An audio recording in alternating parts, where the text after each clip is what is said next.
Maqaa Abbaa, kan Ilmaa, kan Hafuura Qulqulluu, Waaqa tokko አሚን። በስመ አብ ወወልድ ወመንፈስ ቅዱስ አሐዱ አምላክ አሚን። Maqaa Abbaa, kan Ilmaa, kan Hafuura Qulqulluu, Waaqa tokko አሚን። Hundumaa dura kan ture, hundumaa kan hin jirre kan jirutti kan fidee fi kan uume, hundumaa kan dabarsu ofii isaatii kan hin darbine bara baraaf kan jiraatu, muudamuudhaan alatti mootii bara baraa kan ta'e, du'uudhaan alattis jiraataa bara baraa kan ta'e, eegduu fi ilaaltuun lubbuu keenyaa, tikseen keenya dhugaa fi amanamaan, qorichi keenya, fayyisaan keenya Iyesuus Kiristoos, galanni fi oqobaan guddaan waamicha maqaa isaatiif haa ta'u. Waaqayyoodhaan kan jaalattan, Waaqayyoonis kan isin jaalatu, maatii Waaqayyoo, ijoollee kennaa dubree qulqulleettii Maariyaamii kan taatan, bakkaa fi lafa jirtanitti nageenyi gooftaa keenya Iyesuus Kiristoos isiniif haa baay'atu.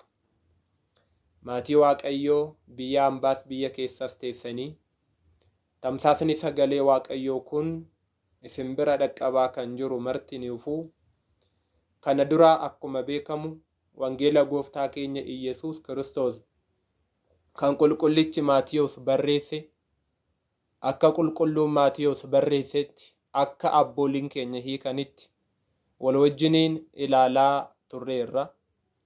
Sagantaa keenya darbe keessatti Yihudaan Ti'imaadarraa Faaresii fi Zaaraa dhalchee kan jedhu kaasne, Ti'imaar maaliifin caqafamtee, Ti'imaar ka'uu maafiin barbaachisee kan jedhu kaasnee ilaallee turre. Dubartii sababa qabduu ijaa ta'eef jennee, Ti'imaar akkuma beekamu qoomoo Ayzaabotaa keessaa kan taatedha. Qulqulluun Maatiyos seera Ibrootaa osoo hin diigin dubartii sababa qabdu kana caqaseera, barreesseera. Dubartiin tun fakkeenyummaan isheen qabdullee kaasnee ilaallee turre. Yihudaan fakkeenya Waaqa Abbaa ta'uu isaa, hoolaan sun immoo fakkeenya Iyesuus Kiristoos ta'uu isaa, eeraa Sadoloomichi immoo fakkeenya ergamaa Gabri'eel akka ta'e bal'aatti wal wajjiniin ilaalleeti kan turre. Guyyaa har'aa kana immoo iddoo itti dhaabbanne kaasnee ni ilaalla. Faaresii fi Zaaraan fakkeenya kakuu moofaa fi fakkeenya kakuu haaraa ta'ullee ilaalleerra. Guyyaa har'aa kana kallattumaan kara lakkoobsaa 5tti ni adeemna. Lakkoobsaa 4 kan jiru guutuun isaa yaa'u hiika addaa hin qabaatu. Akkuma macaafa irratti barreeffamee jirutti dubbisa isaa kallattii isaa fudhannee irra darbuu hin dandeenya. Hiika bal'aa sababa bal'aa waan hin qabneef irratti dubbachuu kan dandeenyu isa lakkoobsa 5 irra jirudha. Wangeela Maatiyos boqonnaa 1 lakkoobsa 5 irratti Solomoon Raakebirraa Bo'eezin dhalchee kan jedhu barreeffamee arganna.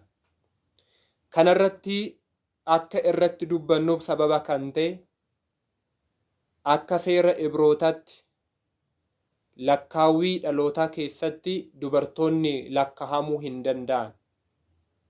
Qulqulluun Maatiyos maaliifin Raakebin macaafa kana keessatti caqasee? Silaa dubartoonni qoomoo dhalootaa keessatti hin lakkaa'amanii. Maaliifin Maatiyos barreesse seera Ibrootaa diige immoo? Isa jedhu beekuun barbaachisaadha. Waa'ee dhaloota Yisaaq yeroo kaasu Saaraa hin kaasne. Waa'ee dhaloota Yaaqoob yeroo kaasu Ribqaan kaasne. Waa'ee dhaloota Yihuudaa fi waa'ee obboloota Yihuudaa yeroo kaasu Raaheel faa, Liyaa faa hin kaasne. Iddoo kana dhufee garuu Raaheelin kaaseera. Raaheel maaliifin kaatee yookiin Maatiyos Raaheelin maaliifin maqaa ishee caqasuun barbaachisee isa jedhuuf, inni jalqabaa Raaheel dubartii sababa qabdu ijaa ta'eefidha.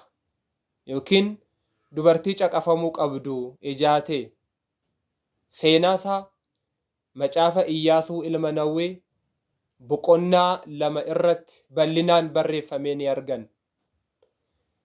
bara Museen edda du'aan dadhabbii addunyaa kanarraati boqate Iyyaasuun ummata Israa'el hoogganaa qajeelchaa kara lafa waadaa isaanii taate sana kara Kana'aan yeroo deeman iddoo lafa Saaxiim jedhamtutti yeroo ga'an Iyyaasuun Iyyaarikoo gaadanii akka deebi'aniif yookiin immoo afaan biyya keenyatiin sallaayii isa jedhamu san Iyyaarikoo warra gaaduu danda'an namoota lama kara Iyyaarikootti ergeera.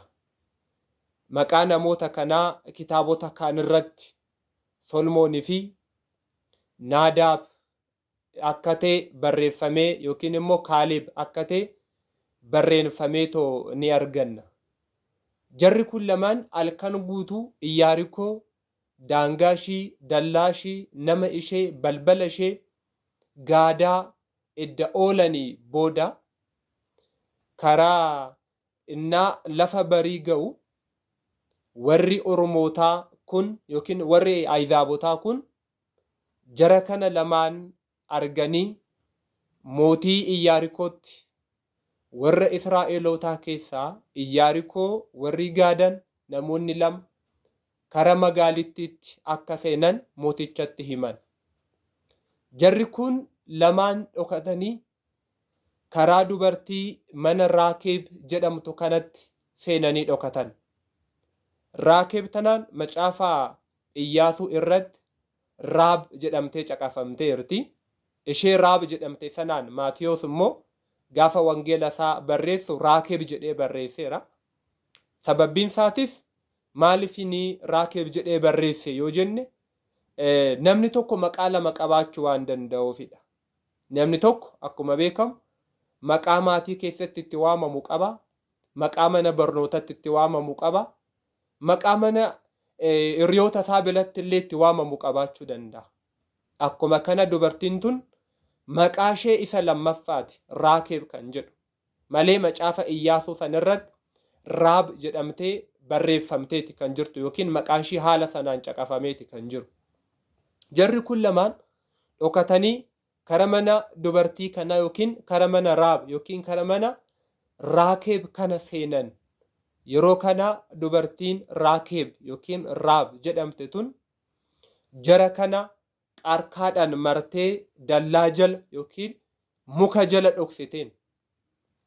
Warri Ayzaabotaa kun dhaqanii dubartittii sanaan gaaddonni biyya keenya gaadan Israa'eloota keessaa gara mana kee akka seenan dhageenyirraa argineerra. Kanaaf jara kana baasiti nuu laadhuu jedhaniin. Dubartiin tun jara kana du'aaf rakkinaaf dabarsitee kennuu waan hin barbaanneef ayyeen jarri kun gara mana koo seenuu seenanii turanii. Garuu minyaan nyaatanii yookiin biddeena nyaatanii bishaan dhuganii eenyuma kana ba'anii duukaa deemaa argachuu dandeessu jette isaanin dogongorsuudhaaf biddeena ciccitaa lafatti bittinneessitee akka waan harka dhiqatan fakkeessuudhaaf bishaan lafarratti naqxee yookiin lafatti dhangalaastee kunoo argaa amma reefu midhaan nyaatanii amma reefu harka isaanii dhiqatanii ba'anii jetteen. Jarri kun seenuu isaanii edda nuuf amante ba'uu isaanii immoo nun dhoksitu jedhanii dubartittii tana amananii daandii isaanii qabatanii jara kana qabachuudhaaf jara kana barbaacha ba'an.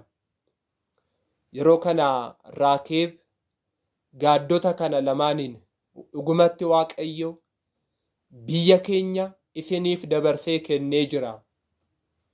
Mootonni keenya sodaatanii jiru. Edda waa'ee keessan dhaga'anii kaasee na'anii jiru.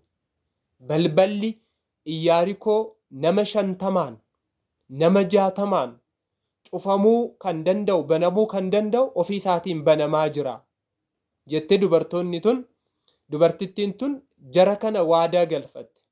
Yeroo Waaqayyo biyyattii kana dabarsee isiniif kennu ani jara kana wajjiniin gammachuuf waliin gammanne.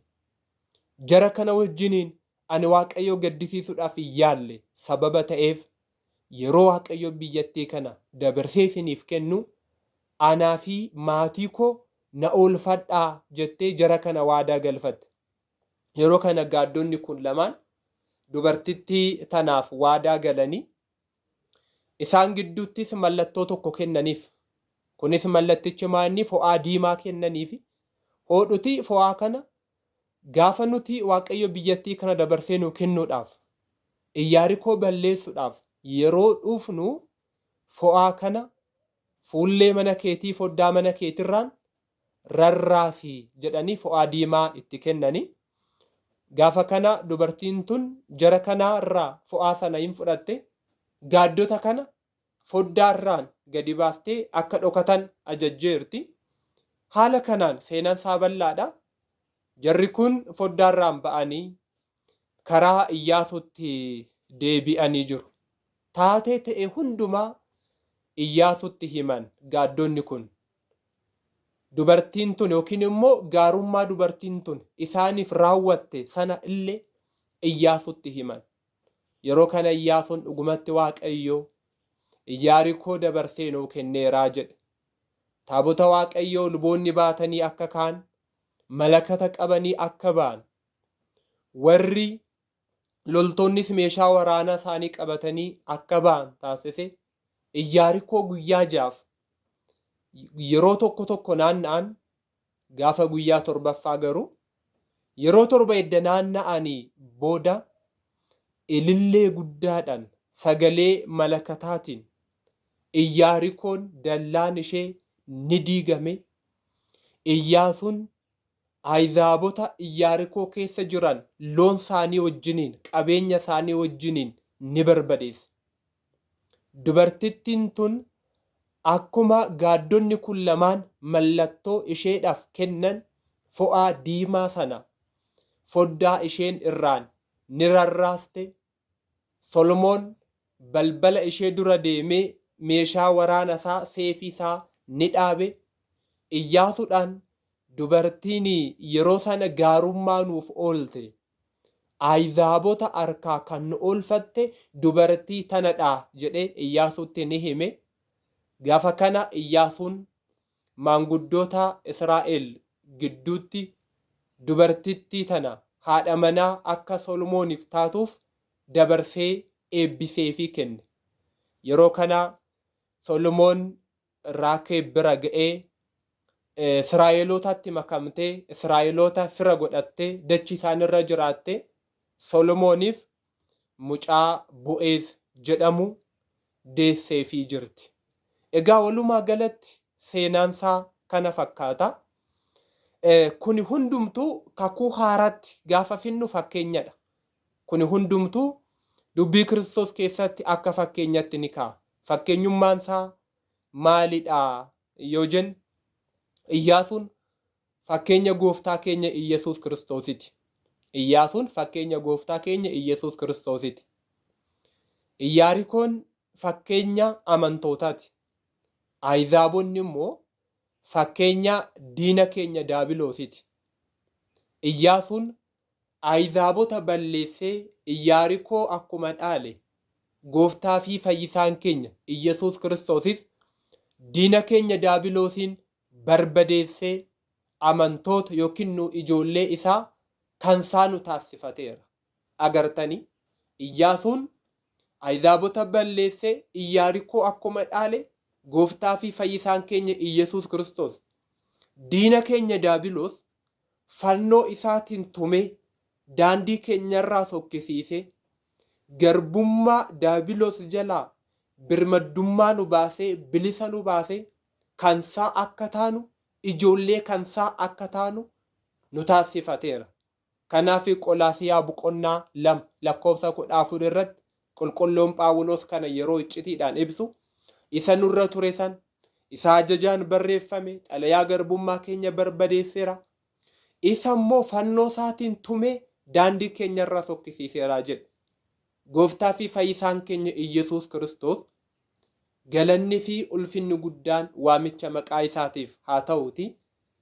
Diina dhala namaa hundumaa kan ture Daabiloosiin fannoo isaatiin tumee nuun immoo dhiiga isaa fannoo irratti dhangala'e sanaan nu booji'ee kan isaa nu taasiseera. Garbummaa Daabiloos jalaa bilisa nu baaseera. Galaatiyaa boqonnaa 5 lakkoofsa 1 irratti bilisummaadhaan akka jiraannuuf Kiristoos bilisa nu baasee jedhee akkuma Phaawulos dubbate Yesuus Kiristoos harka daabiloos jalaa bilisa nu baasuusaa kan nutti agarsiisudha. Kanaaf gaa Iyyaasuun fakkeenya gooftaa fi fayyisaa keenya Yesuus Kiristoositi. Iyyaarikoon fakkeenya amantootaati. Ahzaabonni immoo fakkeenya diina keenya daabiloositi. Foddaan gaaddonni kun ittiin ba'an sun yookiin immoo maskootiin foddaan gaaddonni kun lamaan dubartittiin kun ittiin baaste sun fakkeenya gaarummaa amantaati yookiin immoo walumaa galatti fakkeenya amantaati. Fakkeenya gaarummaa yookiin fakkeenya hojii gaarii amantaa. Hojii gaarii nuti amantaa keessatti hojjannuun kan fakkeeffamudha. Dubartiin kun jarreen kana yookiin gaaddota kana lamaan dhoksitee foddaarraan baasteetti isaanis foddaarraa ba'anii gara Iyyaasuutti deebi'aniiru. Akkuma kana har'as nuti rakkina biyya lafaa keessaa garbummaa daabiloos jalaa dukkana cubbuu jalaa bittaa daabiloos jalaa bilisa ba'uu kan dandeenyu amantiidhaanidha. Addunyaa cubbuudhaan guutamte kana keessaatii baanee gara iddoo keenya jalqabaa kara jannataatti kara gooftaa keenya gara Iyesuus Kiristoositti kan deemnu mirga isaa kan deemnu ishee foddaadhaan fakkeeffame amantii keenyaan hanga dhumaatti ciminee yoo dhaabbanne duwwaadha kan fayyinu. Jarri kun osoo foddaarraan dhokatanii ba'uu baatanii Ahzaabota sanaan qabamanii ni ajjeefamu tureeyyu. Har'as nuti du'a biyya lafaa jalaa ooluudhaaf rakkina biyya lafaa harkaa ba'uudhaaf amantiidhaan hanga dhumaatti ciminee dhaabbachuun barbaachisaadha. Fayyuudhaaf mootummaa Waaqayyoo dhaaluudhaaf Iyesuus Kiristoos wajjiniin jiraachuudhaaf amanuun barbaachisaadha. Kanaaf wangeela Maarqos boqonnaa 16 lakkoofsa 16 irratti kan amanee fi kan cuuphame ni fayyaa jedhe. Fayyuudhaaf amanuun barbaachisaadha. Iyesuus Kiristoos ilma Waaqayyoo akka ta'e beekuun barbaachisaadha. Yeroo sana jarri kun akkuma foddaarraan ba'anii gara Iyyaasuu deeman nutis amantiidhaan ceenee gara Iyesuus Kiristoositti deemuu dandeenya. Gara mootummaa Waaqayyootti imaluu dandeenya. Gara jireenya bara baraatti imaluu dandeenya. Yoo maal goon laphee qulqulluudhaan garaa qulqulluudhaan yoo amannee amantiidhaan gara Waaqayyootti deebine. Namni amane wanti isaaf dadhabamu tokko illee hin jiru. Yoo amantaa qabaattanii jedhe. Yoo amantaa qabaan waa hundumaa gochuu dandeenya. Kanaaf Waaqayyo akka amantaa keessanii isiniif haa ta'u kan nuun jedhe. Amanuun barbaachisaadha. Kanaaf foddaan jarri sun keessaan ba'anii ittiin oolan sun fakkeenya amantaa har'a nuti Waaqayyotti ittiin amannee gara jireenya bara baraatti ittiin deemnudha. Fakkeenya amantaa ishee jalqaba qulqullootaaf ergamootaaf kennamteeti. Ishee daandii Waaqayyo wajjiniin tokko nu taasiftuuti. Kanaaf foddaan saniin ni fakkeeffama. Fo'aan diimaan sun akkuma beekamu gaaddonni kun lamaan dubartiin tuni Raakeeb yeroo jara kana gaaddota kana gaafa waadaa galchisiifattu akka mallattoo isheedhaaf ta'u akka mallattoo isaaniif ta'u akka isheen ittiin ooltuuf fo'aa diimaa kennanii fi hoodhu fo'aa kana mukarratti hidhiitii foddaarraan gadi rarraasi. Mallattoo kana yoo argine atis maatiin keetis ni ooltu. Fo'aa kana yoo arguu baanne garuu sababa dhiiga keetiitiif sababa maatii keetiitiif ittiin gaafatamnu jedhanii dubartii kanaaf kennaniiru. Dubartittiin kun akkuma jarri kun ishee ajajan fo'aa diimaa sana foddaa isheerraan gadi mukarratti hiitee ni rarraafte. Sababa fo'aa saniitiin Raakeeb yookiin dubartiin Raab jedhamtu tun ofii ishii oolchiteerti, maatii ishiitis oolchiteetti. Kanaaf fo'aan diimaan kun fakkeenya foonii fi dhiiga gooftaa keenya Iyesuus Kiristoosiiti. Fakkeenya foonii fi dhiiga gooftaatiin fakkeeffama.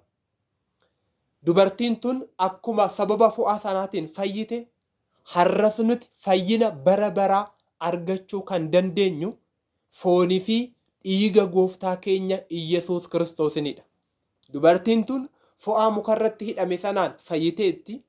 Nutis fooniif dhiiga gooftaa isa fannoo irratti nuuf fannifame, isa fannoo irratti nuuf lola'e sanaan fayyuu dandeenya, jireenya bara baraa argachuu dandeenya. Wangeela Yohaannis boqonnaa 6 lakkoofsa 54 irratti foon koo kan nyaatu dhiiga koos kan dhugu jireenya bara baraa ni qaba. Anis bara isa dhumaa sanitti du'aa isa nan kaasaa jedhamee barreeffameera. Kanaaf fo'aan diimaan sun fakkeenya fooniif dhiiga gooftaatiin ni fakkeeffama. Egaa jarri sun lamaan fo'aa kan mallattoodhaaf kennaniiru, mallattoodhaaf itti kennan. Jarri sun lamaan yookiin gaaddonni sun lamaan immoo fakkeenya kakuu moofaa fi fakkeenya kakuu haaraati. Jarri sun lamaan fakkeenya kakuu moofaa fi fakkeenya kakuu haaraati. Jarri sun lamaan dubartii sanaan hoodhu fo'aa kana fannoo irraan foddaa sanirraan gadi rarraasi. Fo'aa sana yoo argine ni ooltaa, ni fayyita akkuma jedhaniin macaafni kakuu moofaa fi macaafni kakuu haaraatiif foonii fi dhiiga gooftaa akka nyaannu nu affeera. Foon koo kan nyaate dhiiga koo kan dhuge jireenya bara baraa qaba jedhamee macaafa kakuu haaraa keessatti barreeffameera. Macaafonni kakuu moofaallee osoo hin hafiin iccitiidhaan, raajiidhaan, fakkeenyaan fooniif dhiiga gooftaa fudhachuu akka qabnu dubbatu. Raajiin hedduu waa'ee fooniif dhiiga gooftaatiif dubbatameera. Fakkeenyi hedduu waa'ee fooniif dhiiga gooftaatiif fakkeeffameera. Barnootuma kana viidiyoon isin hojjedhe kan lakkoofsa 3 irratti seenaa Abrahaamii fi Isaaq keessatti bal'inaan waa'ee fooniif dhiiga gooftaa isinii kaasen ture. Viidiyoo sana ilaaluun hin danda'ama. Kanaaf gaa jarreen kun lamaan fo'aa sababa fo'aa saniitiin akkuma fayyitu fo'aa sana fannoo irratti mukarratti hiitee foddaa sanirraan yoo fannifte akka fayyuu dandeessu dubartii kanatti akkuma misirraachoo himan foonii fi dhiigni gooftaa macaafni qulqulluutis foonii fi dhiiga gooftaa nyaadhaa jedhee nu akeekkachiisa. Kanaaf fo'aan sun fakkeenya fooniif dhiiga gooftaati. Jarri sun lamaan immoo fakkeenya kakuu moofaa fi fakkeenya kakuu haaraati. Fakkeenya kakuu moofaa, fakkeenya kakuu haaraati. Egaa tokkos jarri kun lamaan maalifiin kakuu moofaa fi kakuu haaraatiin fakkeeffamanii yoo jenne jarri kun lamaan gaaddummaan isaanii yookiin immoo sallaayinyanni isaanii kan dachii kanaa kan biyya lafaa akkuma ta'e biyya lafaa kanarratti akkuma ta'e kakuun moofaatiif kakuun haaraatiif biyya lafaa irratti dhala namaatiif bu'uuree yookiin immoo dhala namaatiif biyya lafaa irratti hojjetameera. Dhalli namaa itti amanee dubbisee gara waaqayyootti akka itti deebi'uu danda'u. Tokkos jarri kun lamaan sababbiin kakuu moofaa fi kakuu haaraatiin fakkeeffamaniif jarri kun dubartii sanaan foddaa irratti yookiin immoo fo'aa diimaa sana rarraasii hidhi jedhanii akkuma dubartii tana ajajan macaafni kakuu moofaa fi macaafni kakuu haaraatiif fooniif dhiiga gooftaa fudhadhaa jedhee nu akeekkachiisa. Sababa kanaatiif abboonni keenya kakuu moofaa fi kakuu haaraatiin jara kana fakkeessanii nu barsiisu. Mukni fo'aan sun irratti hidhame immoo fakkeenya fannoo gooftaa keenya Iyesuus Kiristoositi. Mukichi fo'aan diimaan irratti hidhame sun dubartiin sun fo'aa isaanii isheedhaaf kenname kana mukarratti hiite foddaa sanirraan gadi rarraasteetti. Kanaaf sababa sanaan fayyiteetti. Fo'aan sun akkuma fooniif dhiiga gooftaa ta'e mukni sun immoo kan fo'aan irratti hidhame fakkeenya fannoo gooftaa fi fayyisaan keenya Iyesuus Kiristoos irratti fannifameeti. Inni fannoo irratti fannifame addunyaa hundumaaf fayyina ta'eera sababa ta'eef. Fo'aan sun muka sana irratti hidhame Raakebii fi maatii Raakebiif akkuma fayyina ta'e har'as Iyesuus Kiristoos fannoo irratti fannifame hunduma keenyaaf dhala namaa hundumaaf fayyina ta'eera. Sababa kanaatiif mukni fo'aan irratti hidhame sun fakkeenya fannoo gooftaa fi fayyisaa keenya Iyesuus Kiristoosin ni fakkeeffama. Raakeb immoo Ahizaabotaan fakkeeffamti. Raakeb fakkeenya Ahizaabotaati. Maaliif Raakeb Ahizaabotaan fakkeeffamte? Isa jedhu akkuma beekamu Raakeeb fo'aa mukarratti hidhame sanaan akkuma du'a jalaa oolte, akkuma badii jalaa oolte, Ahzaabonnis foonii fi dhiiga gooftaa keenya Iyesuus Kiristoos fannoo irratti isaaniif fannifame sanaan du'a jalaa oolaniiru. Du'a jalaa oolaniiru. Dubartiin tun fo'aa foddaarraan gadi rarra'e sanaan yookiin mukarratti hidhame sanaan akkuma fayyite, Ahzaabonnis Kiristoos yookiin fooniif dhiiga gooftaa keenya Yesuus Kiristoos isa fannoorra oole sanaan fayyanii jiru. Sababa kanaatiif dubartiin sun Ahzaabotaan ni fakkeeffamti. Tokkos jedhu immoo inni guddaan kan baay'ee nama ajaa'ibu dubartiin Raakeeb yookiin immoo Raab jedhamtu tun jalqaba hojiin ishii gaarii hin turre. Dhiirri hedduu kara ishii seeneera, dhiirri hedduu ishee biraa ba'eera. Gaafa jennu walumaa galatti aasaa biyya keenyatiin dubartiin tun ejjituu turteeyyu. Dhiira hedduutu kara ishii seenaa ture. Booda garuu Iyyaasuun dubartii tana eebbisee Solomooniif kennee dubartiin tun akka jalqabaa dhiirri hedduu kara ishee kan seenu osoo hin taane gaa'ela ishii Solomoon wajjiniin cimsitee Bo'eezin argatteetti yookiin immoo Bo'eezin deesseetti. Akkuma kana Ahzaabonnis jalqaba xaa'ota hedduu waaqessaa turaniiru. Xaa'ota hedduu waaqessaa turanii booda garuu Iyesuus Kiristoositti amananii jiraachuu isaaniitiif fakkeenyadha. Dubartiin tun jalqaba dhiira hedduu wajjiniin jiraatteetti booda garuu jaalala Solomooniin booji'amtee Solomoon tokkicha wajjiniin akkuma jiraatte Ahzaabonnis xaa'ota hedduu waaqessaa turaniyyuu booda garuu Iyesuus Kiristoosiin booji'amanii isatti amananii jireenya bara baraa argachuu isaaniitiif, mootummaa Waaqayyoo dhaaluu isaaniitiif, fayyina argachuu isaaniitiif fakkeenyadha. Fayyina argachuu isaaniitiif, Kiristoositti amanuu isaaniitiif fakkeenyadha. Sababa kana abboonni keenya akka fakkeenyatti ni kaasu.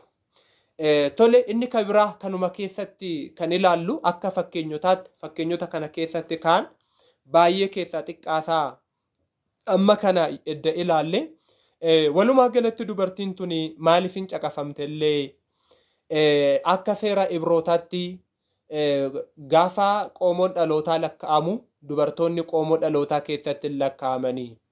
Dubartiin tun maaliifin qoomoo dhalootaa keessatti lakkaa'amte?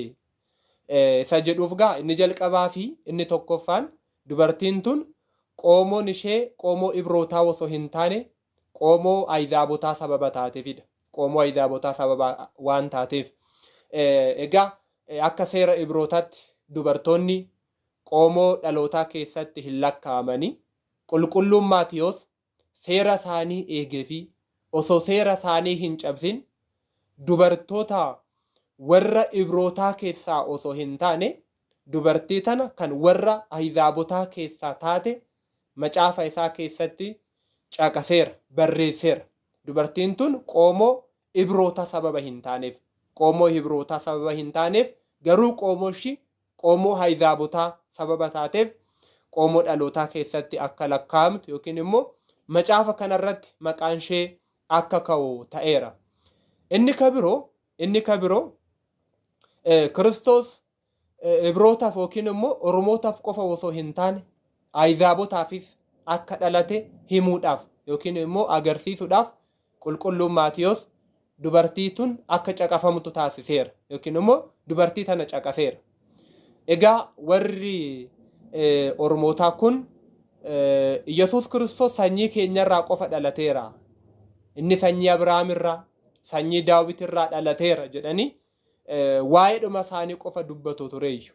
Egaa Iyesuus Kiristoos inni kan dhalate warra Oromootarraa yookiin immoo Ibrootarraa qofa osoo hin taane warra Ahzaabotaa sanarraa illee akka dhalate, Ahzaabota illee akka hin tuffanne himuudhaaf, agarsiisuudhaaf lamaan isaaniitiifuu dhalate dhaloonni isaa hundumaaf qixa akka ta'e agarsiisuudhaaf dubartiin tun akka caqafamtu taasiseera.